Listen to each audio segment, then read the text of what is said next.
¿Qué onda, mi gente? Bienvenidos al show de Baseball, Bobbleheads, y Cerveza. No, you didn't hit that SAP button again. We're live from Ukiah, California for another edition of Baseball, Bobbleheads, and Brews. On today's show, we're going to be celebrating Cinco de Mayo. We're going to try to find out which Mexican cerveza really is el más fina. Then we're going to be talking about all things Mexico. Baseball, boxing, maybe even some music. So let's get this pachanga going and let's get to it.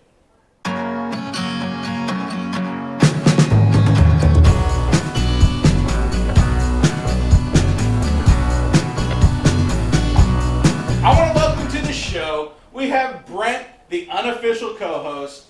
We got Farmer coming back from our MLB preview show and making his debut, my older brother. He's my twin. We got Mexi Steve right there. Welcome to the table, guys.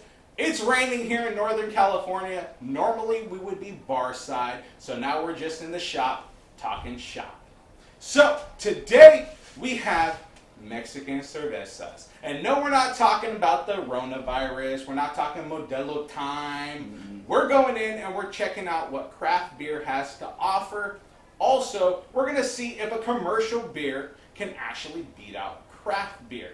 So first up, I want to let everybody know out there that Cinco de Mayo is not Mexican Independence Day.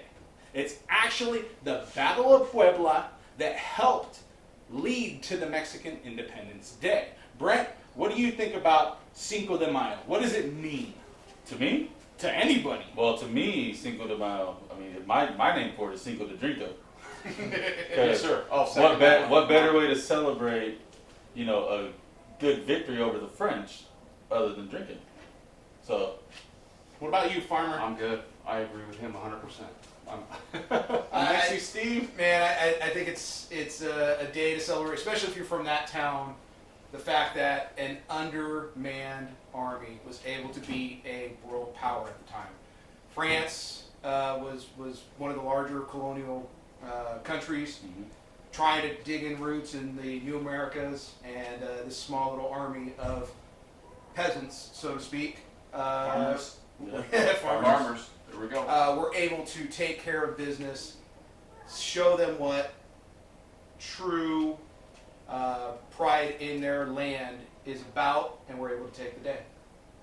That's pretty much exactly what it is. So for anybody out there, Mexican Independence Day is actually September 16th, and the Battle of Puebla was won by Ignacio Zaragoza and his band of ragtag individuals. Now, they did drive out France during that battle, but unfortunately, it was a short-lived battle because French, they regrouped, came back, and actually overthrew Mexico for a short period of time, and then that's when the actual battle for Mexico's independence went down, and they officially won it. Yeah. So, a lot of the time, people think that Mexico stops at the border, but it actually goes into the United States. So, we were already here. And the line, like Los Tigres del Norte said, we didn't cross the border crossed us. And so this is really big now. For me, Cinco de Mayo means that no matter what the odds, you can actually come out and do really good things if you pull together. And that's one of the things that we do at the table, the bar, wherever we're at. We come together. We're looking at a couple Mexicanos and a couple of proud Americans, and we're here melting the pot, enjoying a beer, because with great friends and great beer, anything is possible. So we want to make sure that you're proud of your heritage, whether it's the Mexicano side or the American side. And luckily for me, I have Mexican blood in my body, but I was luckily enough to be born here in the United States. So celebrate your heritage, do it right, put respect on it, and just enjoy the celebration. So we're going to get into our celebration, and we're going to start cracking open some of these Mexican cervezas. The first cerveza we have up is paying tribute to the legendary Say Hey Kid, Willie Mays. And it comes from our good friends at Laughing Monk Brewing out in San Francisco, and it's the Willie Mays. Now, this is, I believe, the first time that they've done this for Willie Mays, because last year's Mexican lager was actually Brother Carlos, and it was an amber lager. I really liked that one. But you're getting flaked maize, which is going to be probably used throughout all the beers that we have. Unfortunately, a lot of the times, they're not telling you what hops they're using. So it comes in at 5.5% alcohol by volume, and this one has both a Pilsner and Vienna malt. They also added a slight touch of lime, and if you watched our episode with the Bobble Bros, you definitely know that I do not like that. Ooh, you might like this though. Oh, Laughing Monk is consistently good, and I think they delivered on this one. oh wow. Yeah, I like that. You get a really small hint of lime right there at the end, and it is that nice, clear, just refreshing flavor. Like nice hot summer day. I'm not really picking up the perfect. lime, but the malt is what does it for me, because there's touch of sweetness from the flaked maize, but the malt sort of rounds it out and gives you the good body that you like with the cerveza. Well, I mean, it is exactly what a Mexican lager should be. Yeah. It's clean, it's crisp, it's easy drinking, it goes down smoothly. You got the sweetness on the front half. You do get that touch of lime on the Yeah, back. so yeah, the very, Yeah, very I like back. the I front get end. that. And You it, love that it one. hits you on the side, Yeah. on the Yeah. side of the tongue. Yep. So it kind of engages everything on the palate Yeah. and just makes you want to go back for another sip. It really does. That front half. And I think you get that Pilsner malt in it too. 'Cause Yeah. It has that clarity, like that bite of a Pilsner that, Well, that I love. And as we drink on through this section, this is you guys. This is kind of like my favorite varietal of beer. Mhm. Just the easy drinking. It's not hop forward because the hops aren't really what's driving the beer. It's the malts. It's the clarity. It's the sugars. It's Yeah. you know the water. Everything else other than the hops, and it makes you kind of respect the process because Yeah. it's not like you're throwing a pound of hops in there just to Oh, exactly. break somebody's tongue off because of the bitterness, Right. or making it super juicy. It's It's more of a delicate clear process. beer, exactly. It's easy to drink on a Sunday afternoon Yes. amongst friends, at a barbecue, at a game, you name it. Yeah, I'm really enjoying Yeah, this that's one. a good one. And just like any other episode where we've had a tasting variety, the first one normally sets the Sets the bar, and hopefully we go up from here. And I know for me, I have had the Zapato de Baile from Oakland United, and for me, that won out on our Hispanic Heritage edition, so that's why it made its return. Can it keep the crown of being the best cerveza that's out there? For me, it's getting slightly bitter the more that you drink it, just in the back, but it's not one of those things that's unpleasant. It just reminds you that it's the craft beer side. Yeah, so Yeah. craft beer.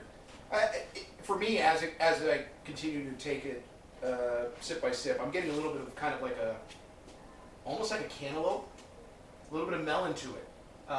Yeah. That kind of rounds out the flavor. The lime is kind of faded after Yeah. the first few sips, and that sweetness has turned into really like a melon, a cantaloupe, ripe cantaloupe, Yeah, with a nice little That's kind a of good bite catch. to the pilsner.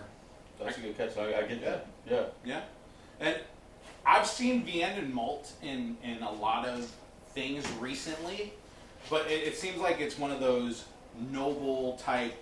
It's when you see that type of malt in it, Mhm. it goes back generations. Yeah. And I think that's one thing that I appreciate about it. And this one has that roundness of a body that makes it really, really drinkable. So, Laughing Monk always comes with the fire. So Yeah. let's see what the next beer has to offer. The next beer up, Brent, what did you bring to the bar table? All right, so we got is it Vale, right? Okay, so it's from Farmers Brewing Company, Thank you. and it is a seed to what was it? Seed to can. Seed to can. Seed to can beer. This is the grains are brewed on their own family farm, and it's just it doesn't tell you what grains. It just tells you that it's everything's fermented cold and all that stuff. So it's supposed to be a nice, real crisp flavor. So let's get to it. I'm like, stop talking about it and pour it. I just dig it because of the name. But just like That's all I need. Baby Bass says, don't panic. It's probably organic. And this is kind of what a lot of the craft game is going to, especially the smaller mom and pop shops. Yeah. When they can control the grains, the hops, Yeah. the process, the brewing process, it brings a whole nother level to what the game should be, and it kind of allows them to take on their own character Yeah. with each beer they make. Well, especially being in California, where you got to remember, like, everything's organic in California. Everything, like, that's all people want is all this organic stuff. So if you have a brewery that can tell you this is where everything came from, I can take you to the row of seed that the malts, right, and all the Right. grains Yeah, came absolutely. from. This I can take you to it. That's pretty significant, They name each row. right? It almost sounds like they Pedro. made I'll this take you there. to back it, is basically what they did. Mhm. They're like, you know what, we'll all stand behind this, and this is what it is, and you're gonna like it. Yeah. It's not bad at all. So the head for me was better than Laughing Monk. Yeah. The sip, I'm not gonna lie. Me and Brent, we already sampled this one because It sometimes was a couple you're weeks impatient. ago though. Sometimes you're impatient and you can't wait. But this one is sweeter Yeah. than Laughing Monk. I agree. It doesn't have as much of a body, but for what it is, it's really refreshing. And the fact that it's all done by hand, from the moment that you plant it into the ground to the moment that you brew it and then can it, it's all touched by that same family. It's Yeah. impressive that they can do it. And it's actually good to note that the people that work the farm are actually the ones who named this beer. Like the brewing company let the farm workers name the beer. So Yeah, it's pretty it's, neat. ac- it's actually funny where you say that you think it's a little bit sweeter than the Laughing Monk. I am a little bit of contrarian here, where I feel like this is more of a traditional Mexican style lager. I mean, if you think of your Modelos, your Mhm. Coronas, your domestic three Yeah. when it comes to Mexican lagers, this kind of hits those notes. It's pretty similar. But then also allows it to be more of kind of the crafty brew. It's definitely crisper. Yeah, than, like, exactly. It's crisper than a Corona. It's crisper than Oh, for sure. one of those. Oh, So yeah. it gives you that a good hit. It's Yeah, like I can see it. that makes it nice. It's good all the way through, beginning to end. You know what I mean? You put it in your mouth, you're gonna drink it, and you swallow it. And it's Isn't that Yeah. the catchphrase for them? yes, No, sir. no, it says put your lips on a Put your fork. lips on Put a your lips farm. put your lips on a farmer. Yes, sir. Okay, I'm gonna have to put this down because I don't know where he's been. Farmer program was lips on some wheels. Yes, sir. Yes. You never So, know. and yet again, when I look at Mexican lagers, the first thing I think of is it something that you can easily drink and not be overpowered by at any kind of family Yeah. gathering, Right, it's like a barbecue, or celebration. anything like that? And this does hit that spot. It isn't as sweet as the Laughing Monk in my opinion, Yeah. but it is crisper. Yes. The body is very, very light. What the hell? And thin. Don't look at me. Always got to share with the brother. So there's it's also one of those things, like most Mexican lagers, like the craft stuff that you're gonna get, it's 5.5%. So it is something that you can have a bunch of. You can enjoy. You can enjoy. You can buy a 12 pack and you can enjoy a lot of them. It's not something that's gonna get you completely. Like most of the beers we drink are 7-9%, something like this. So it gets you a lot quicker. This isn't something that's gonna be. And folks, always drink responsibly. I got to be the one that says it. I am the oldest one here, I think. So I gotta throw that out there. Maybe. Farmers. Farmer's pretty old. Uh-oh. He doesn't have a green card, so he can't tell the We're truth. ready. Is it 40? Right here. Ooh, you got me by a couple years. Okay, I take back my statement. I defer to the elder. But he's not responsible, so Not at all. And for me, the fact that this is my wheelhouse, like when I got into beer, all I wanted to drink was Coronas and Modelos Yeah. and something crisp and Remember. refreshing. So it's good to see what out there. But we also want to shout out right here on the beer fridge. We got La Chingona Oof. from I think it's King Kong. Yeah, Yep, King Kong Kong Brewery out in Sacramento. Now, if you can have a beer with any type of Mexican slang or Mexican wording to it, you better believe that we're going to throw it in here. So shout out to King Kong. Dude, and the can art is incredible. That's Yep. legit. And it's a really, really good beer.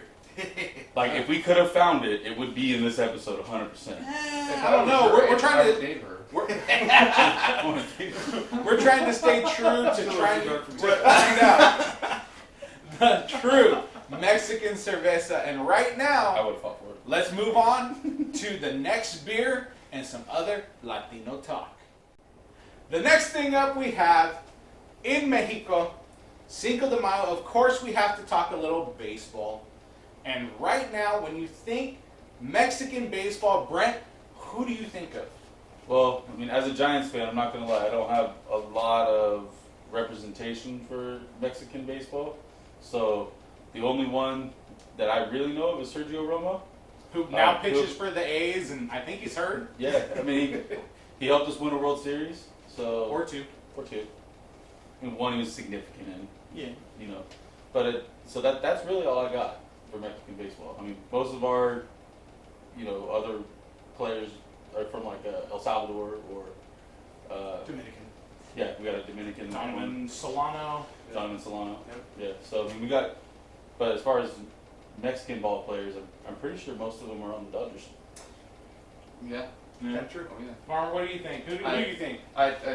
His son, basically, it's Urias. I mean, you look at him and he's the coming up. He's going to be the ace. He's been with the Dodgers for at least the last 2 to 3 years, and he started there at 18 years old. So, Which is impressive. the longevity, and if you can keep him, because you don't see that very often in baseball, where a pitcher or anybody starts and ends with a team, and I think this guy did. Well, he did. So I got to just turn around and let the number speak for itself. As a Mexican growing up, as a kid, there was one name, and it was Fernando. And obviously we caught the tail end of his career because Fernando Mania started in the 80s. In 1980, he broke out on the scene. Went on to win not only the Rookie of the Year, but the Cy Young Award that year. Only person to ever do that in Major League Baseball history. Let that sink in. There you A go. rookie comes in and wins 2 prevalent awards right out the gate. Nobody has done that. And then a year later, he goes out and he helps them win the 81 World Series. Yeah. So you throw that out there, he was what the team needed at the time. If you think about the Dodgers' backstory, it's a team that's come out west. They dragged out our friends in San Francisco to have a team at least to compete out here Yeah, with. friends. So you have a situation where they played at a stadium that is nondescript, not even there anymore. Yeah. But they took the slums in Chavez Ravines, which were a large amount of Mexican American and migrant American workers, and used a thing called eminent domain. And we've heard a bunch of that recently with pipelines, with Yeah. walls and stuff like It's that. usually But- negative. correct. So Right. they took this land and they created this mecca for Dodger baseball called Chavez Ravine. Yeah. And needless to say, PR with the club and the Mexican American community and the Mexican immigrant community was not great. And then Fernando comes along, and now you have a club that embraces that heritage. They also understood and knew that they had to make some kind of reparations to the community. Yeah. And in doing Fernando Mania, you started seeing a larger contingent of not only Mexican immigrants, but also Mexican American, Latino Americans coming into the ballpark. And that's kind of what the wave they rode in the 80s leading up to the 81 series, the 88 series. And it's how you show a community that you do care, even though ownership early on might have kind of disenfranchised that community, to create a larger establishment. But you got to recognize talent. Yeah. Correct. When it just came down to show that eventually baseball cares about where they're at, right? So sometimes it takes one player to come in and be like, hey, let's fix this, Right. right? And that's what happened. And Farmer speaks on an important point there, and I'll let you finish up here in a second. But you know, we talk about the recognition of talent. Right. Well, when you talk Dodgers baseball, you talk Latin American players, you got to talk about Mike Brito. Mike Brito is the gentleman that actually found Fernando in the Mexican leagues. He's the gentleman that found Julio Rodriguez. Right. He also found many other Latin American superstars that have come to this country, performed at a high level, Yep. and elevated the game to a international stage. Absolutely. And he was always recognizable before the renovations at Dodger Stadium happened. He would be the guy right behind home plate in the Panama hat and the pitching radar. Dude, I'm Every surprised. cigar. Every single game. he I'm was surprised you doing know that. scouts, dude. Yeah, That's crazy. game recognizes That's pretty game. cool. Talent Yeah. is important, and scouts are important because that's what creates that next level of play, Absolutely. and that's what keeps our game that we love going. Yes, Right. sir. It's evolving. And this is where it gets a little bit serious for me. When you think of baseball in the Latin community, you think the Dominican Republic and Puerto Rico, they have the majority of Hall of Famers. There are 0 Mexican-born players in the Hall of Fame, and I might be getting shot after this, but Fernando's numbers are not to what people say is Hall of Fame worthy. He had a very impactful career, albeit that it was a little bit short, but nobody has ever won those 2 awards at the same exact time. Right. He won the World Series with his team 1 year into doing this. The game of baseball for Mexico has evolved since Fernando Mania. He was the spark that lit it off, and he's the spark that MLB has tried to snuff out and not have the Mexican community be involved. When you're looking out there, they have branches out in the Dominican Republic and in Puerto Rico, but then the inner cities for Latino kids that are Mexican, there's no representation, just like there's no representation for the black community either. So MLB, do the right thing, and if Harold Baines is in the Hall of Fame, you got to put a 6-time All-Star. You have to put in the Cy Young Award winner, the Rookie of the Year, a World Champion, a batting Silver Slugger pitcher. He did it before Mad Bum did it. He's won a Gold Glove. So put some respect on his name, put some respect on the Mexicano community, and put him where he deserves to be, and that's in the Hall of Fame. And it's funny that we're 40 years on now from Dodger Mania or Fernando Mania, and they just actually did a Fernando Valenzuela Day at the stadium, and there were many newspapers that were asking Fernando, who is working for the Dodger the broadcast team on the Spanish side. He also is very active in the community in Los Angeles. Right. But they asked him, how do you feel about your number not being retired? And being the humble great that he was, he responded to that reporter saying, listen, in all effects, my number has been retired. The number 34 has not been worn by the Dodgers since he has left the game. And we're talking about spring training too, just not across the board. Yeah, right. And I'm not sure in the 60 minor people on the leagues or team. anything like that. Yeah, 60 people on the team still haven't had it. And he says, yes, humbly it would be an honor to have his name retired with the likes of Sandy Koufax and Drysdale and stuff like that. But he also understands the importance of the fact that he does not see a number 34 out there. And when Dodger fans think of number 34, they think of Fernando, and they think of Fernando Mania. Yeah. Well, it goes to so whether the numbers aren't there or not, right? So people say you have to get these certain amount of numbers, certain stuff to get into the Hall of Fame, but it shouldn't just be about simple statistics, right? Because you got to remember, he led them to the World Championship.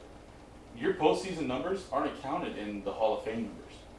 So Right. what he did in the postseason didn't matter, right? And then the fact that it should be more than that. When people remember somebody for that long, that's what makes them Hall of Fame worthy. Sure. Right?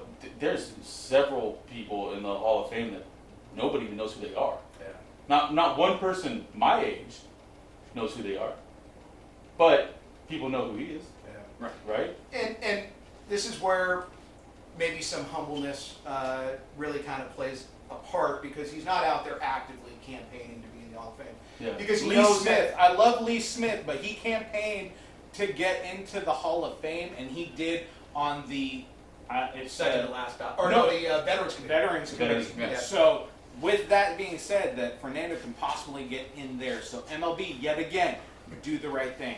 But he also understands that, and this is something that the Mexican culture understands, that as long as you're remembered, it doesn't matter whether you're in a Hall of Fame Yeah. or you got 20 rings or you got this and that. It's when people remember what you did and try to be as good as you were and try to better themselves. That is the true living legacy that is out there. And that's way cool, because I played a little bit of ball, and coming through that, I played in the Cape, the Wooden Bat League, and we played against Hispanic or Mexican teams. And it is just that team by itself, compared to anybody else. When you sit there and watch, they would watch the whole game. They watch the catching, they watch the pitching, they watch what's going on in the outfield. And we would be in the dugout and we really wouldn't care. So the mentality, Yeah. the mental strength at a young age to get you to that point is pretty cool to watch when you can see it from the ball field point of view. And I agree with you 100%. Yeah, I mean, and we see this in other Latin American countries, and we see this in other sports worldwide. It's when you don't have avenues of success put in front of you very often, when you get that opportunity to have that avenue, whether it be baseball, soccer, basketball, 100%. football, whatever it may be, 100%. you take the opportunity. And really, Fernando did that. You know, he's not a body shape that is considered a Adonis. A prime You know, athlete. He's more of us drinking beer on the back deck. Let's be honest. Let's Let's be honest. Right. No offense. Look to at Big Sexy though. Except Bartolo Colon. Yeah, Bartolo Colon. Except Farmer here. Clova. He gets it done. He gets it done. That's all He that gets it matters. done. You know, He gets it done. it's that drive, it's that passion, and you can take that and put it into everyday practice, whether it be at your job, whether it be, you know, a hobby, a career, whatever it may be. The fact that you do it with full passion, full love of what you're doing, you will succeed. You will be great. You will be remembered. And I think that's what, if you really had to ask Fernando Valenzuela, if you really had to ask him what's more important to him, whether it be in the Hall of Fame, like, because you said, you know, he's not out there campaigning to be in the Hall of Fame. Right. But what he is out there doing is being an activist. He's out there in the communities. He's out there doing that stuff every day. Yep. Right? So, would you rather be remembered for being a guy out there every day or a guy out there to get his own benefit? Sure. Right? Because the Hall of Fame is going to benefit him. Right? I mean, don't get me wrong. It benefit the whole Mexican baseball player heritage, you know, having someone in there who deserves to be in there. But for him, he'd rather be known for being out on the streets and doing what he's doing. Sure. So let's jump into our next beer, and we'll be able to toast Fernando Mania. So we're raising this next beer to Fernando Mania, and it comes from Sacramento, California, Device Brewing Company, and it's called Ofrenda. Now, if you're in the culture, the ofrenda is where, just like in the movie Coco, everybody puts their pictures of their loved ones along with their favorite drinks, food, and they sit there and they allow them to come back into their lives. And ofrenda is really big right now. That's where you get the sugar skulls, just like my beautiful shirt from the Caballos de Stockton. Shout out to the Stockton Ports right there. I know you're rocking your Fernando. I had to make sure that I had, besides my sombrero, get my representation down. I also wanted to get myself a LWO t-shirt in memory of Latino Heat, Eddie Guerrero, but I dropped the ball on that one, so rocking with the Stockton Ports, Caballos de Stockton. So let's get into the device ofrenda. 5.6 to Fernando and to Latino Heat. To the Lost Brothers.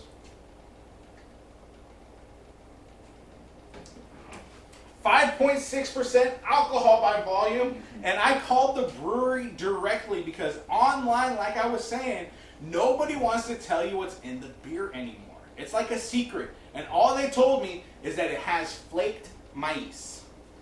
So it looks like there's a very slow release carbonation, the head pretty much non-existent, and just like everything out there, it's sort of sweet.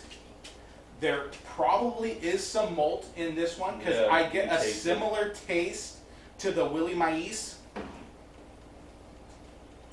And I see right now, I had this one off tap at the brewery, and I wasn't impressed by it there. It's better. Yeah. It's better in the can. And you normally don't get that. Normally, your beer off the tap is going to be the best form, Right. but this is actually way better. Yeah, this is when we walked away and thought it was junk. Yep. Yep, it was nasty. So- but this is so much better right here. I was going to say, you definitely get that sweetness. Mhm. But there's also, and this is kind of the California take on a Mexican lager, the Yeah. craft Cal. There is a little bit of bite, like a hop bite. Right. So there, I don't know if it's a Citra hop or if it's a. It really reminds me, and I wish I could have been able to grab a can. Shout out to. God damn Citra. Well, I don't think it's a Citra hop though. Like, it doesn't.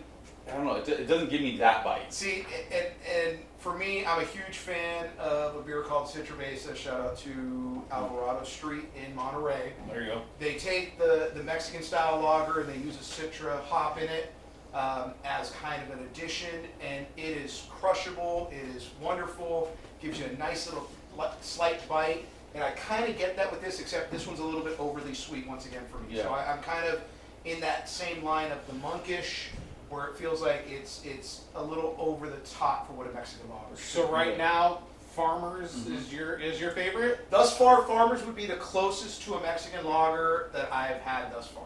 Yeah. This one I just don't. This one it's not as crisp as the first two.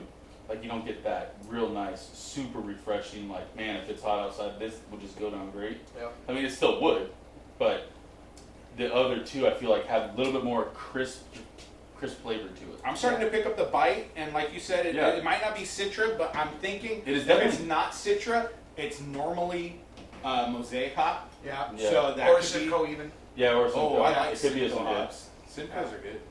I don't know. We have hated thoroughly pretty much the Citra hop. So I feel like that one's ingrained for me, and this one, I just don't get that weird bite that Citra usually gives me. I got to once again be in opposition. Citra is like my favorite hop. I can drink beers with the Citra hop in Are it. we sure we're related? I'm not Yeah. sure. It might not be true. I'm not sure. I'm- I am taller, so I am so amazed at the difference in the I know that does blow me away. Because us being there last weekend and getting it off the tap compared to what we had today, it's two different beers. different They're not beers. even the same.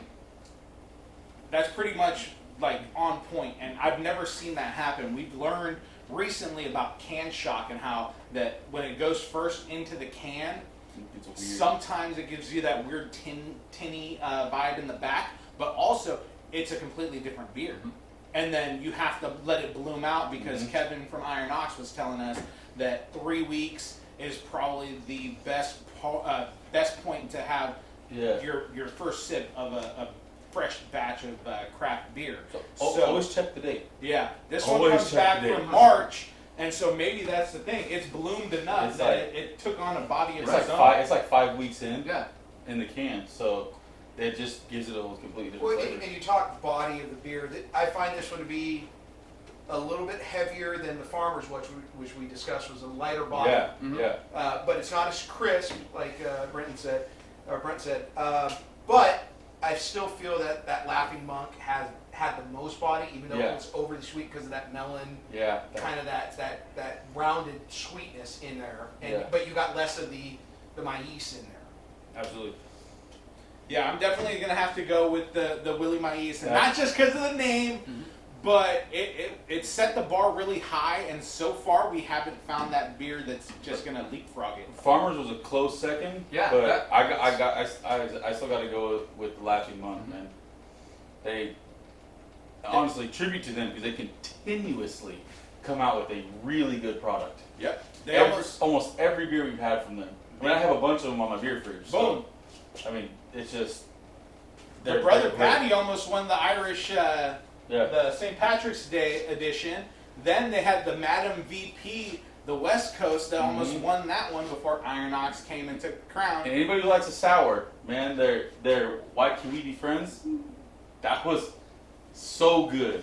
Just the name, you know. I'm not a big sour guy. My first sour was actually from Florida, and it was a 26 Degree Brewing Company. Their Margarita Ghost, I think it was called Call Me Maybe, or you know, after the song. Yeah. And so it's really cool that we have 3 different cervezas.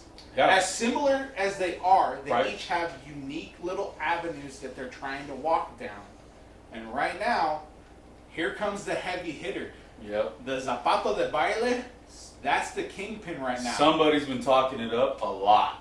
So let's see if it Let's see if it's still the king of the cervezas. Next up, we have the reigning king of the cervezas. We have the Zapato de Baile from Oakland United, and it features Zappa and Magnum hops. Thankfully, they tell us what's in it. It also has 2-row and Vienna malt, and it's finished with flaked maize. It comes in at 5.2% alcohol by volume, and it says that you're going to get a sweet aroma, a smooth body, and a slightly fruity finish. is not as clear as all the other ones. Oh, a real fruity smell to it. Mm-hmm. Really fruity smell to it.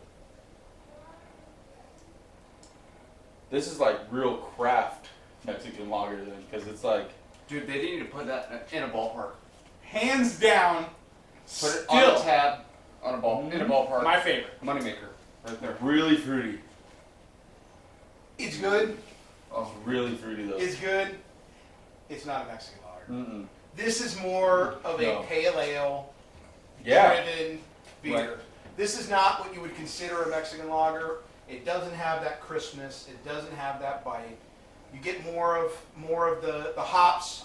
It's more of a hop forward beer. Yeah. And I got to throw it out there. I got to be, you know, you No, put me on here for, I hear for what you're it. saying, But it is more of a pale ale and a Mexican ale. I am with Okay. you on that one because there's a reason why these 3 over here were fairly close to the Victoria, the Corona, the Modelo. Yep. Because there's a taste that you expect with a Mexican style lager. This is a fantastic beer. It's really For fruity. me, I It's enjoy really it. good. I enjoy it. I'm like, dude. But I as might- far as it might it has not be, head. but yeah, It has body. but that's because you started, you've come into our craft brew world, and you're like, oh, this is what makes a great beer, Yeah. right? So this is a great beer, but it's not a great Mexican style lager. Yeah. I'd have to beg. Really? You mean after? So we agree. We could taste all They 3 of agree. these, and they all We're back. are similar, and then you get this one's completely That one's- different, and that's the one that's supposed to be. I'm looking for the whole experience of the beer. It's inspired by Yeah. the Mexican lager, and they took it a step further. Just like for me, if I'm drinking a Mexican cerveza that's commercial, it's gonna be either Dos Equis Amber or it's gonna be Pacifico because it has more of a body, more of a beer-like flavor, rather than drinking what is considered American, like Coors Light or Yeah. Miller or Budweiser. I would make the same argument with the Dos Equis Amber though, as Yeah, far as it- it not being a Mexican style lager. Well, see, in an amber lager, an amber Mexican lager, because we're going to get to that with the Victoria. Right. That's exactly what that is. It's got that sweetness. It's got the German influence Yeah. with almost like an amber bock. Yeah. But it's that Mexican crispness, easy drinking. This, like I said, I just think of a pale ale. I feel like it is crushable. It is good. It's just not Mexican. Yeah, I agree. because I could drink this all day. Yeah. And Yeah, exactly. No, It's a great beer. You know, This legitimately is a really good It beer. might not be what it's supposed to be, but it is still a good beer. Yeah, regardless. I just the think if overall I was- flavor and taste of it is outstanding. I don't want to. It has too much flavor. It has too much of that All right.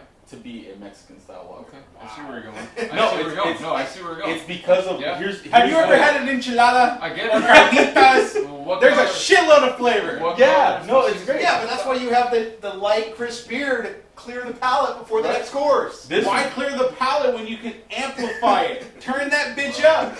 you Red make sauce all or green great sauce? What are arguments. you gonna do? Great arguments. It's just It's if you're just, going for a Mexican style, just don't Yeah, think this it's- is it. Shit. it just doesn't reach that point for me, and this is a category that I love, and I'm always looking for that next one.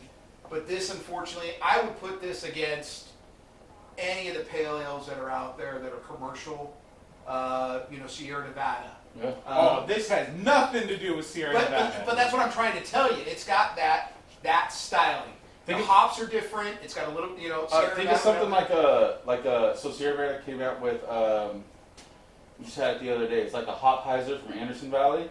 It's Right, what was a the- light IPA, so I it's think it not was called as, Summertime. oh summertime. Yeah, I think it was called summertime from Summertime. Sierra Nevada. But even this It was has more great. flavor than that. That's what I'm saying. But see that- right? That's the whole But that's what point. he's trying to point out is that It's not got all of this flavor. It's a fantastic beer. It's just, it's hard to put it up again. It's hard to pick this one over all of the other ones that So is are it more too much? traditional Mexican style Is lagers. is it too much? It's just too much of to be Everything in this else. category. Yeah. It's just everything else. it's not Just- it doesn't Okay. hit the main points that make a Mexican lager or Okay. Mexican Pilsner, an amber Mexican lager. Right. You can still That- pick this So, one. That's so fine. if you were to go down to Mexico and you were going to get a beer, You won't get this. You won't get this. no, You won't you get won't, this. you won't get this. But what would you compare that to? Well, that's- There that's isn't. where- There isn't a comparison. If you're going down to Mexico, you're not going to find anything like this because Mexico isn't big on craft brews Right, and yeah. stuff like that. So You're but not what would going you to find compare it to? something like this in That Mexico. is the ultimate problem. You don't have a Mexican comparison. When you drink the Willy Maíz, you can say, hey, that's kind of like the Modelo. Yeah. Maybe amped up on the sweetness, Yeah, right. got that crispness. You drink that Farmer's, hey, that's really kind of like a Corona. You drink the pronounce it again for me. Ofrenda. Ofrenda, and you can say, hey, that's kind of a Dos Equis. That's kind of a, Yeah. that's kind of a Bohemia, one of the Right. Mexican Pilsners. But you drink this and you can't go, I can't think of a Mexican beer That right doesn't off bat that will match this. Whether it's good Maybe or not. it's in a league of its own. It is. Because It I is. feel No, that 100%. out of everything that we've tried, There you go. this is going to be the beer that I would go to. This is the I- best. This is the best beer out of all the beers we've tried. I just because it There we go. hold But on, it's but also hold on, it's hold on, certainly it not a doesn't Mexican purpose. lager. It just doesn't because serve it the has a purpose Mexican of- name Doesn't- doesn't make it a Mexican lager. Yeah, it doesn't serve Done. the purpose of what it's for. Because it has the name. Zapato de baile. Dancing shoes. There we go. Mexican style lager. Yeah, it says it on the can. Just because it says on the can That's a white does boy not make it style true. lager. Yeah. No offense to Oakland United, you guys do make a good beer. I'm sorry, Yeah, so it's I'm pretty great. sure the Fourth Amendment is illegal search and seizure. Have you ever had that happen? That's coming up. That's So, there we go, right? Just because it's written down doesn't mean it's true. I'm just saying. I plead the fifth, so does he. That's what my attorney told me to say. Never answer the question. Say I plead the fifth, or do you know how fast I was going, officer? That's what you said. How fast was I going? You let them tell you. And once again, I don't want it to be feeling like I'm poo-pooing the beer. Right? Because the beer is good. It's very It's- good. It's got that fruit that they were talking about. You Definitely got the definitely fruit. It get just that. doesn't have your Spanish It doesn't have that crispness that I'm looking for when I drink a Mexican style Right. lager. If somebody who was just going to a store looking for a Mexican style lager, they picked that up and they drank it, they'd be like, They'd be happy. they'd be not what I was disappointed. thinking Yeah, of. they'd Right. be disappointed. I don't think they'd be disappointed. No, no. I think I it would think be they'd be like happy, me going but- in and saying, I'm going to pick up a Sierra Nevada because that was my first legal drink and go, okay, I want to find a beer that's like Sierra Nevada, like you were saying, and it's just going to take it to the next level. Because I don't think Sierra Nevada could ever do anything like this. Well, that's True. debatable, and there is They a do group have- of people. So they that have would small say batch that. stuff. I like drank it Sierra all. Nevada. Yeah. So Sierra Nevada has small batch stuff. So He really likes it. If you guys don't want it, I'll take it. No, I'm getting there. no, see, that's where you're wrong. It's a Yeah, great go beer. ahead. We're gonna drink Yeah, I all mean, of it. Yeah, It's We will really drink great. all of it Yeah. because it's great. It's just in this There we go. category. I don't think it Yeah. matches. Oh shit! Wow. My bad. Party foul! So Yeah. for me, the reigning king still has it, but it seems like I'm outnumbered. Yeah, I was Little gonna bit. say the crown might be knocked off by the end of the year. Yeah. So let's move on to the next beer and a little bit of golden gloves. The next beer, I'm gonna defer to my big brother right here, and it is Go ahead, move over. Oh jeez. Move over. So Y'all can deal with this is Victoria. It's your standard production Mexican lager. It is an amber, so it's got a little bit more of that golden color to it and a little bit more sweetness. I'm gonna, Before we open up, we want to plug Visit Santa Rosa for this beautiful beer passport bottle opener that they go through, February. Yeah. You hit up all the breweries in Santa Rosa and you get this wonderful medal that you can hang around your neck. So shout out to them. Hey, it makes it for a good time. You go. You don't have to go and spend a bunch of money. You don't gotta go there. You just have to go, Such a rookie. get there, oh, there we go. and Sorry. I went out. buy a beer. They sign your thing. You go to all the breweries. If you finish all of them, you get this sweet medal. It's also a bottle opener. It's pretty Wow. awesome. So You can be the champion today. and really, guys, before we get back into this, and we've had a lot of fun, but you know, this last year has been really tough for a lot of people, and especially the mom and pop breweries, bartenders, restaurateurs, Yep. and this little beer passport here gets people in the door, and just getting that medal at the end. So definitely go support. Make sure you tip a little extra on the tab. They're working hard for you, Yeah. and it's just the right thing to do. You know, they were there for us when we were down. Right? We need to be there for when they're down. If you ever had a bad day and just needed a beer, and you went with a buddy and just got a beer somewhere, those people that you're supporting by doing this, local small breweries like Iron Ox, like Moonlight Brewing, all Santa Rosa, Cooperage. Tyler, I mean, they're just Purdy. you're supporting local economy. You're putting your local dollar into a local company who's going to spend that local. Just get it done. Like that. That's what it takes to build back up to where we were before COVID. And that's the hardest thing right now is that everybody wants to Amazon. Everybody wants to Yeah. this, that, and the other. But you know, when you spend your dollar locally, that dollar actually gets spent probably 3 times Yeah. in that same community because they're taking the dollar that you spent there. They're buying grain locally. They're buying Well, and hops they're locally, paying their employees. and they're Right. paying their employees Right, who they're- now go out and buy local as well. So Exactly. it's an important thing to do. I'll get off my soapbox, but man, if you get a chance, go visit those breweries in Santa Rosa. We got Seismic, Bear Republic, Oh, Lagunitas. Lagunitas, Russian River, Cooperage, personal favorite of mine. Barrel Yeah. Brothers out Barrel in Brothers. Barrel Windsor. Brother Windsor, Ox Brewing, mhm. Fog Belt. I mean, there's just, if you're in Santa Rosa, you're kind of in a honey hole for some great Oh, craft beer. absolutely. And there's always something. And Fog Belt, if you're watching, please bring back the Paloma. Listen, all these beers are on the lanyard for the stuff. So I mean, it's just showing that you can support what you love. I'm imagining if you're going to one of these places, you love the craft beer. Imagine if every county So, did that. I mean, I Shady agree. Oak, Three Disciples, like man, it's every brewery will benefit from this. And I can tell you, the beer community's small, but it's powerful. Yeah, The beer community's been there for people when they've been down, and they bring them back up. I've made a lot of great friends through the beer community, and I love them. I consider them family, and I'd go to bat for them. And now is the time for us to go to bat for them. yeah, we got to get it done. Anyways, back to an amber Mexican lager. Now this is going to be sweeter, crisper than our Zapatos. And this Right? would probably be more in line with the Willie Maíz. That's what I was just gonna say. It's got that sweetness, it's got that roundness, and now he's looking at it like he knows he was wrong. 'Cause this is what a Mexican beer should be. He ain't wrong. He would have been. So for me, Dos Equis blows this beer out of the water. The amber is way better than this one.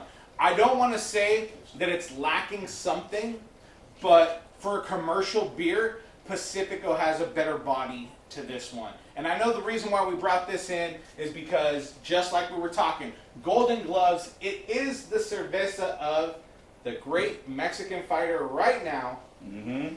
Canelo Alvarez. Yes, sir. But when you think of your boxing for the Latino community, there is one giant among men, and that's Julio Cesar Chavez. He is the greatest boxer in Mexican boxing history. 3 different weight classes. 27 times defended his championship. And he was a linear champion in 1990 and 1996. That means he ran that shit. And he defended it constantly. So when you think about boxing, you definitely think about Chavez. And sadly, his son could not live up to that legacy. But there's some other really good Latino Mexican boxers out there as well. You know, I gotta, before we move past Julio Cesar Chavez, I gotta say, as a kid growing up, kid sitting there with my grandfather watching boxing, Julio Cesar Chavez was it. He defined what it was to be Mexican Brazilian. He would go in there, he would bang with you from start to finish. He had a left hook like no other. I don't care what people say about Canelo. It is what it is. No. But that hook could take down anyone, and it did. And he fought hard. He fought valiantly. You know, listen, I'm a huge proponent of Mayweather. I'm going to get shit for that. A little bit. Yeah. You know, listen, he's 50-0. Julio For a Cesar reason. Chavez went 106-0, if I'm not mistaken, before he had his first loss. And we're not talking about fighting We're fights talking that about a he picked. controversial loss. Yeah. We are talking about fights that he Yeah. took every 3 months. He was fighting sometimes 4 and 5 times a year, and he would fight the best. There was never a moment where he wasn't fighting the best. Now, it is argued that he did lose in that run against Pernell Whitaker. It was a controversial draw. Super controversial. But I can tell you right now, if you go watch that fight, Pernell Whitaker, Julio Cesar Chavez, I think it was 1990, maybe 89. Go look up that fight. That is a master class on what boxing should be. Oh, yeah. Sport of boxing.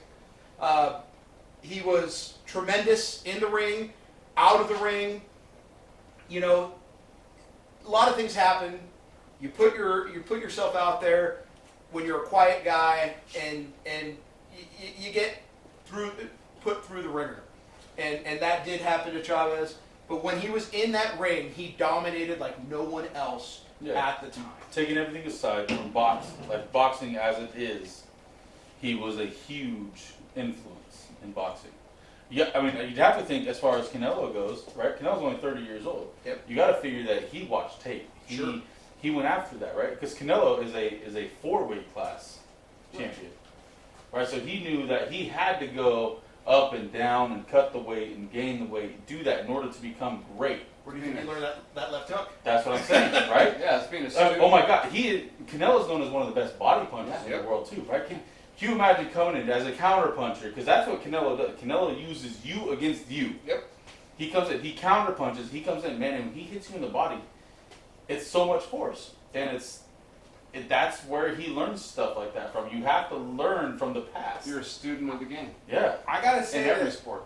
Canelo, for me, he has already experienced his controversial, not loss, controversial victory. Yeah. Because the first fight against Triple G, yeah. I honestly thought that Canelo should have lost that fight. Listen, I thought it was a draw. I scored it the same way. That fight, that pair of fights, by the way, make it a 3-pack. Come on, Yeah, should be a trilogy. should be.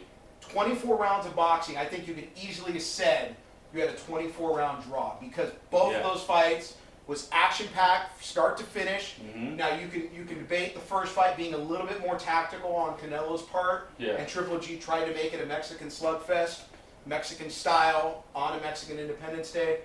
But it was 24 rounds of wonderful boxing. I'd love to see another 12. Come on, guys, make it happen. It's hard to come up with a super concrete argument for either one to win on both those fights. Yeah. In my opinion, like I didn't watch the first one, Triple but I G watched the stretched second. him to the limits, and just like any of these beers, stretch it to the limit. What you think Yeah. a fight should be, Exactly. Triple G took him that much further. Yeah. But because Canelo was the bigger name, Mm-hmm. and it was basically in his hood, they're not going to take it away from him. Just like any of the other fights that you got to think. Now, you get shit for Mayweather. I get shit because I'm a huge Manny Pacquiao fan. Yeah. And He's so badass. Pacquiao took down some of the giants in, Yeah. in boxing before Canelo was even around. Mm-hmm. And we're talking about Barrera. We're talking about Morales. He took out Juan Manuel Marquez before Marquez got him with that power shot. Now, hold on. See, this is where we get into controversy. Because Uh-oh. if you watch those fights, you could easily have the same argument that you have with Triple G and Canelo. Canelo. You got two boxers at their peak, at their prime, fighting it out, and it should have been at least a draw, if not Morales' way. Now, he did get retribution in 4, but at that point, nobody really cared about the battles. Everybody kind of knew it was just kind of like we're going after the money at this point. Everybody wanted to see Pacquiao Mayweather, and this is what they got. And really, that knockout on Pacquiao for Morales, another wonderful Mexican fighter, was one of those knockouts that you remember to this day as being maybe a top 5 knockout of all time. Yeah. Pacquiao was motionless for moments, several moments, and it just, it's the kind of knockout that you worry about a fighter's health. Yeah, and Pacquiao did the same thing to Ricky Hatton, so it was sort of poetic justice because he cleaned Hatton's lights and then he got his turned off by Marquez. And I think Marquez doesn't get the respect that Canelo gets, but he was the last true titan in boxing before Canelo actually came out of his shell. Yeah. But just like Mayweather, Canelo might be ducking some people. His last couple of fights are against some no-name dudes. Yeah. If you want to be the baddest motherfucker in the room, you gotta take out those people that are going to be gunning I'm for not the 100% sure it's championship. Canelo's fault though. I would agree with Brent on that one. I Right. think that Is a he- lot of the promotion side of it is He what promotes you- himself. No, Canelo came out in an interview saying he wants to fight 5 to 6 times a year. Yeah. And his promotion company and boxing in general was just like, listen, you're the biggest name we have right now. We can't let you do that. Correct. Because Almost. all it takes is one, and I apologize. No, you're for good, cutting in. you're good, you're good. All it takes is one loss, Yeah, and that cash cow is done. yeah. And that's the thing. Everybody's waiting for that one loss. It's kind of like UFC. I was You gonna get say, that one loss, no, and you're done. There's a UFC fighter right now that's, I guess, picking on retired UFC fighters. Yep. Yeah. He's trying to make his money. Yep. Trying to do what he can. Trying to, and he picked on a guy that wrestles daily with his high school kids. He's at a high school. He's DC. wrestling. He's in the grind daily. He's showing kids how to get stronger and be better people. Yeah. And the UFC, I think if that fight comes together, I think See, the that thing is, guy's gonna be working. Cormier understood that he's one of those. So you, not I know he's not Mexican, Right. but Right. he's like Valenzuela. Right. He It's is just one of those the guys. overall This guy atmosphere is and everything. he was a legitimate champion, right, in the heavyweight class, and he decided, you know what I'm gonna do? I'm gonna go coach a high school wrestling team because wrestling was so instrumental in his success that he went and took it's definitely not a no-name high school wrestling Right. program, It right? But in doesn't matter. California, Still. it's still a big name. Right. But he went and was like, here's what I'm gonna do. I'm gonna train outside of the high school hours. Yep. He still did his training camps. He still did that stuff, but he made sure he was giving back to high school It's kids. the grind. You know, it's just Yeah. it's making sure that. Can you imagine having Daniel Cormier as your goddamn high school coach, That's For personal wrestling? motivation. dude? So I'm Show going up. to interject here so we can talk about the beer for a second. Yes, sir. the reason I love this one and this has become a quick favorite of mine currently, in terms of a domestic Right. beer, because here we are talking sports, talking life, talking training, all this, and we've put down 2 bottles without even thinking about it, Right. and none of us have complained. I'm gonna complain. I'm gonna be that person. Of course. But I his was glass looking- is empty. So His I glass was is looking empty. for it just so I can keep drinking, and as I'm drinking more, it still does not go up with Dos Equis Amber, with Pacifico. It just seems like it's flat. It's better than Corona. But you're But it's drinking just flat. more. So commercially, it works. It's designed to do exactly what it wants. Well, I just Because- don't like having my cup empty on the show. Oh, well, Yeah. Pop that one. There we go. But I'm looking for a brand new beer, and since we got into Brand new UFC, we got to talk about Cain Velasquez. Yeah. yep. Cain is another one, Mexicano. Brown pride. Was he the first He was. UFC heavyweight champion? Dude, he took out a big boy. Took out the beast incarnate, Yeah. Brock Lesnar. Dude. Mm-hmm. So Mr. when you No think Man. of Dude, boxing, yes.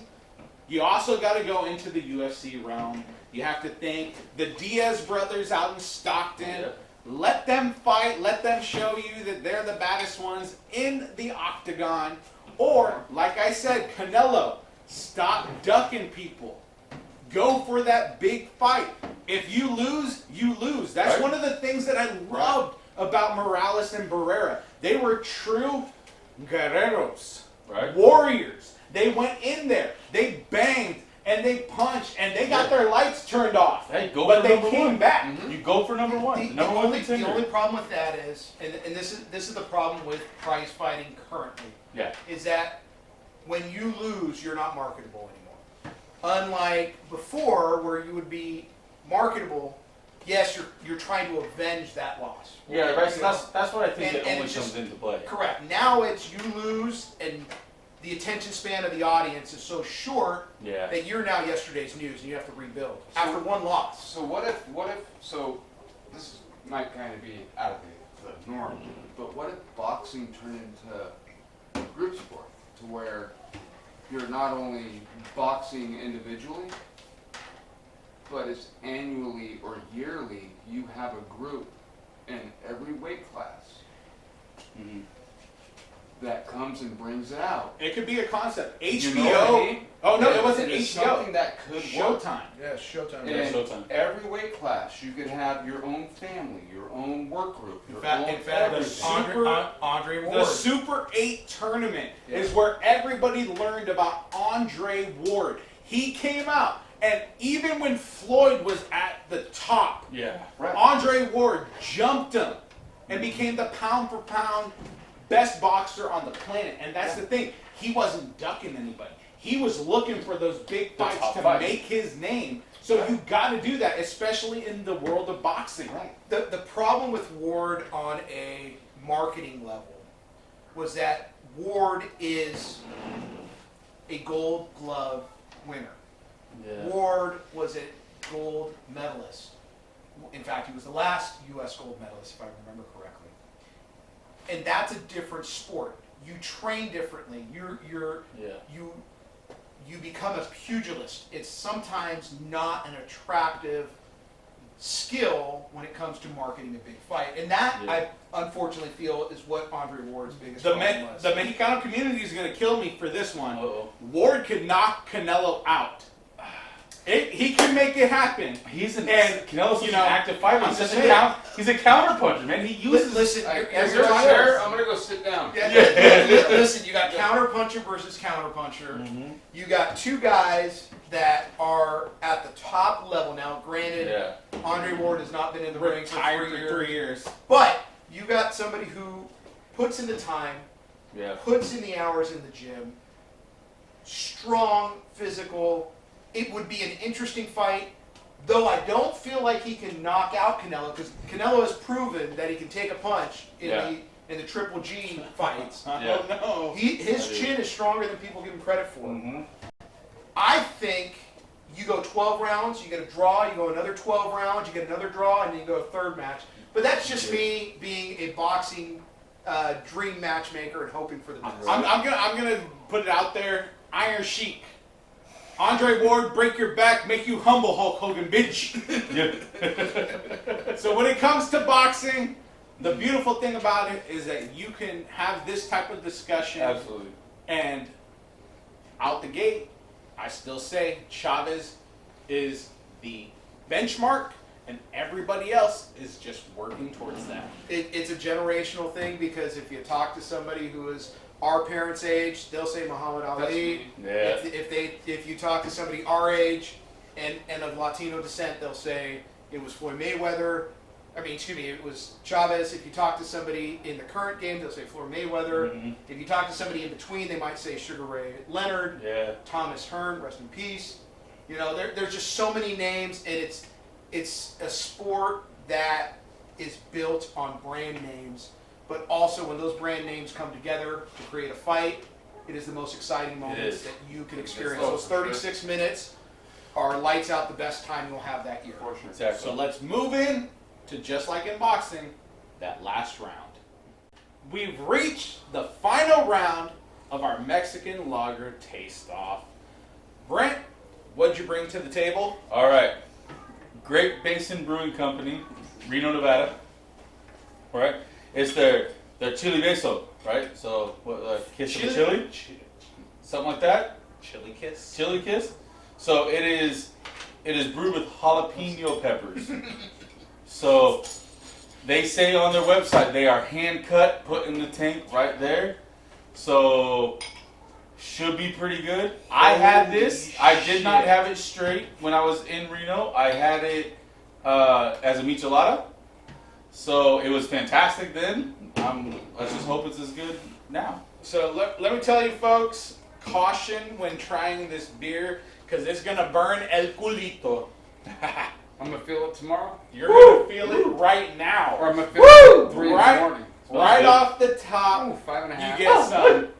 you get the jalapeno bite. It's not the pickled smell. No. It's straight like you It's take a bite fresh after jalapeno. your fresh jalapeno. All right. Now I want to know if it's dry hopped jalapeno or if it's steeped in there. Does not say No, what it it is. It smells just like says that a they add quesadilla. fresh hand cut jalapeno. I go get it. All right, who's the first one? Anybody? All right, here we go. Ooh, Dude, that's rad. that is good. But hold on, in the same man. category, No category as I put this No one, heat. right? Get the smell. No You heat. get this whole thing, the zapatos, right? So you, I don't know. as much as It's all it smell. is a good flavor, and I like it because I love fresh jalapeno, I Right. would not put it in the Mexican lager category. Right, but there's no heat to that either. There's You not any smell heat. it. You smell Wow. it. You I really will- get the flavor. I will once again play the contrarian. Mm. I think that the crispness is there. Mm-hmm. I think the sweetness is there. You add that element, that layer of jalapeno. But I can see what you're saying. It's the flavor It's- profile it's for me. It's more of that I'm looking for when I'm drinking a Mexican lager. I'm looking for that crispness. Okay. I'm looking for that drinkability. And Yeah. I'm looking for that roundness or the sweetness. Now this adds that jalapeno kick, which will go great with a salsa or a fresh pico Or Mm-hmm. give me at a a barbecue. quesadilla. Yeah, quesadilla, Give whatever. me a soda Get a little quesadilla. carne asada. Soda quesadilla. Beer with You it. Yeah, know, out- it's- you get a it's little al definitely pastor gonna on do there. that. Right. Oof. This would be a great beer to marinate with, for sure. Yeah. It's not a bad call. Great Basin is the oldest brewery in Reno, Tahoe area. Yep. That's an up and coming craft beer destination. You got the likes of them as Hey. the old schoolers. And shout out to You got shout out to right here, Revision. Revision Brewing You know, Company. in One of my Sparks. faves. Wonderful people, good craft beer. They do a little bit more of the Revision's all IPAs and Yeah, it's coffee. well, they do a lot of the New England style IPA and the Mhm. hoppy West Coast, Oh, but they New do England. have Okay. some great ambers, Their, some great their, stouts. their triples are Yep. on point. You can't get past their triples and doubles. They're But super but good. that is, if you're in that Reno area, there's a lot of great breweries There to is. kind of take a look at because it is up and coming. Now, just in case, because in case you love me so much that you want to go to Revision, they do not have food at Revision. So Sure. that's a good thing to point out. You can take your own food, It's bring your own food to their brewery. Also be mindful when you go there in winter. They are a warehouse. Yep. It is cold. Cold. Let me tell you. Wear layers. Yes, it is. Now, is Great cold. Great Basin, full-on restaurant, man. They have fantastic food. We ate there, me and Rick. We were there for a weekend for our daughter's Yes, cheer sir. competition. Yes, sir. They have fantastic food. Yep. Their food is real good, and they got a bunch of beers on tap. Most of them are their own, but they got, their regulars, Bud Light, Coors, stuff like that. Some of the 805, the more popular ones, but their beers are fantastic. I'm surprised with this beer. It has a really good body. The more you drink it, the little kick gets to it, though. Right. Dude, I'm getting It's sort jalapeno of, in the back. for me, it like, perfumes like, into my nose more than anything. I'm Mhm. not getting any of the capsaicin that's in the back No, of the it's throat that's the- going to it's the burn you sinus out. stuff. It's definitely all in the nose, but the body is strong. It reminds me of my favorite, the Pacifico. Roundness, Mhm. there is sweetness, and it's really weird that you can get the punch of the jalapeno aroma, but it doesn't deliver. And Yeah. we've talked about this with 100%. shoddy. Yeah. Sometimes if it's advertised that it's a chile this or Yeah. juicy this, and sometimes it doesn't bring you in, but it opened the door, let us show up, and it surprised us. At least it surprised me. I gotta say, I'm surprised as well. It's like you think it's jalapeno, it would make sense to put it in a Mexican beer, Right. but it's always a scary proposition when you read your beer label and Right. you go Mexican lager with, Right. because you're looking for a We're Mexican looking lager. at you, Firestone Walker, with your Cerveza. Yeah. with Oh, wine. there it Hey, is. that 805 Cerveza. Don't do it. Don't do that You again. know, No mas. you want that clean, that crispness. Yeah. You don't want anything added to it because it's very, very traditional. But that opens Right. up a But whole this- new game. Exactly. Like you were saying, it'd make a great marinade. You can put that in, Dude. maybe a little bit of orange juice, Right. do a little carne asada on the grill, and everybody's happy. Or you can marinate and drink at the same time as you're grilling. I mean, it Right. adds layers, which Yep. and the layers aren't detrimental to one another. Dude, They actually yeah. add. A chicken butt with that Dude, well, think about it. So, flavor inside when it comes coming to out. beer-inspired spices, too, right? So, I want to plug in Spiceology. Spiceology has beer-infused spices. I just picked one up. It was a lime and lager, wasn't it? Yeah. Or Pilsner. It was a lime and Pilsner. Mhm. Right? So think about marinating your beer, or maybe not marinating, but at least like soaking your Yeah. chicken Mhm. in the chili basil, Yeah. right? Pulling it out, spicing it up with a lime Pilsner seasoning, and Yeah. put that on the grill. And That is- sounds fantastic. That is actually Legit. very traditional when it comes down to Mexican grilling. You look at your carne asadas, you look at Mhm. your shrimp, you get a lot of tequila, you get a lot Yeah. of beer. I mean, it is we take this stuff seriously. This is why I feel like I have to go back to the zapatas con que dance, or what was Yeah. it again? Zapato de baile. Zapato de baile. It's not that. You can't put that in a carne asada. Like Marinade. hell I can. Right. He And- he will, yeah, but and most I'll make would. it happen. I'll drink it. I'll dance by the barbecue. Make it work. But just like you were saying, This would actually marry with a great carne asada recipe, and I Yeah. think actually it's kind of funny because I think Great Basin might have knocked it out of the park with this one. A little bit. And it's actually my favorite beer out of the bunch. whoa. No, I'm still torn, right? Because I like the farmer. I bagged and I like the first one. Zapato so much Mhm. about the flavor profile Mhm. Right. and how it's not a traditional Mexican style lager. This one, I think adding the jalapeno makes it to where it changes the flavor profile so much that it ends up being, for me, in the same category, where it's like a specialty Mexican style lager. So could you add Right, so another heat? think about, you have all your Mexican lagers, It and would then be you have like specialty Mexican Habanero in lagers. this might take it a little Could too you far. add another heat to this beer? Yeah, but you wouldn't want to use a habanero because that'd probably put too much spice in. But And, what- and I mean, to you get give into you the something. sculpin area. Well, you're that looking at does- Okay. the that does- grapefruits and Yeah, the stuff like grapefruits, that. the habaneros, Yeah. so that, Okay. and like Brent was saying, it's overpowering to the palate. It is. So it's a different ballgame. This completely. actually, Okay. where you taste it, it doesn't actually overpower you. It allows it to Exactly. be Right. its own Yeah. beast within the beer making. Yeah. So I could see maybe adding like the flavor of like an Anaheim or something like that, because those peppers are great. Right. You know, you get the chile relleno, stuff like Throw that. out hatch chilies from New The Mexico. hatch chilies from New Mexico. All of those would probably give this a different layer of flavor. So I don't know. I'm torn because this one's great. This one's great, but for me, it's still the flavor profile. Like I got it. If I'm going traditional Mexican style, this doesn't quite fit the recipe. It was a very big surprise, that's for sure. So let's see who really is the king. We went round for round with the Mexican style cervezas, and now it's time to determine which one is the king. Mexican Steve, what do you think? You know, it's hard because everything on the table, other than the zapatos, fits that style to a T and brings their own kind of twist to the dance. But I gotta go with Great Basin. I think the jalapeno freshness, along with the style of the crisp, clean, sweet, Yeah. just had to take it for me. Farmer, what about you? I'm going with Farmer. We're gonna go Farmer Brewing Company on this one.